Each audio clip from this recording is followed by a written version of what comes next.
Hey, it's Thomas Mulready from CoolCleveland.com. We are here today at the Maltz Museum of Jewish Heritage, and we are so fortunate to be talking with Amnon and Avshi Weinstein. First of all, I want to express my condolences to your family because you both lost so many family members through this tragedy. And I can't imagine working so closely with these instruments and the memories it must bring back. Amnon, you were the first one to really get these violins that came from Nazi concentration camps. Do you remember the very first violin that you ever received? Yep, I remember it very well.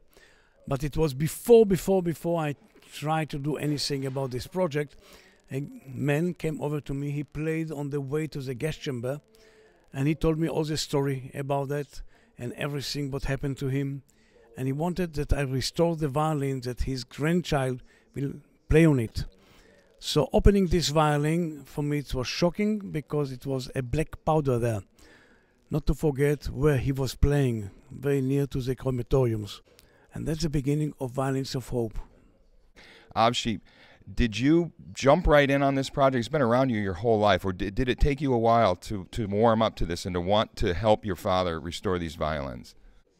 I was raised up with many stories about Second World War from my grandmother. Every time I would go to visit my grandmother on my mother's side, this was the bedtime stories. They were partisans, and for them it was in a way very romantic and beautiful, and you cannot really say good times because they were starving and they were very cold, and when you're in minus 30 or 40 degrees Celsius and you cannot make a fire, life is not so beautiful. But they did have lots of stories, and they were very, in a way, happy. She got married in the forest with my late grandfather.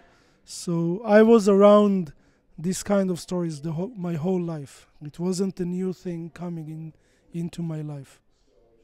We're here with James Grymes, who is author and co-curator of this exhibition, Violins of Hope. You've been working on this now for a number of years, and really an entire year on this exhibition itself. Talk about the challenges of this project, because where do you even start thinking about the scope of what you want to show in one little exhibition? It really has been quite a challenge figuring out how to tell these stories. And what we ended up deciding to do was sort of tell the story of the Holocaust through the violin. So as you enter the exhibit, you see a wide variety of pods that show different chapters of the Holocaust. And it's a really interesting reminder of the diversity of Jewish experiences, and a lesson that the Holocaust is not one story of 6 million deaths. It's 6 million different stories. Right. You've got some really interesting violins here on display. The one next to you, the Heil Hitler violin from 1936 with the Nazi insignia.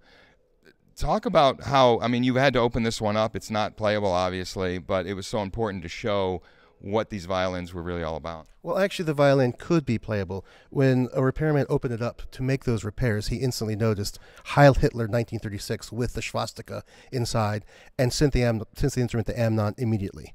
Amnon has chosen to not put this instrument back together. It's never going to be played again.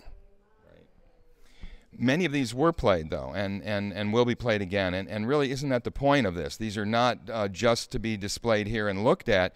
These are living instruments that are meant to bring life and meant to remind us that this is all about life. Absolutely. That's an excellent point. These violins make beautiful museum pieces, but the real heart of the Violins of Hope project is that the instruments come alive again on the concert stage.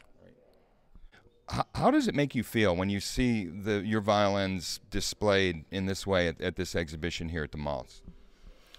It is beautiful. It is touching.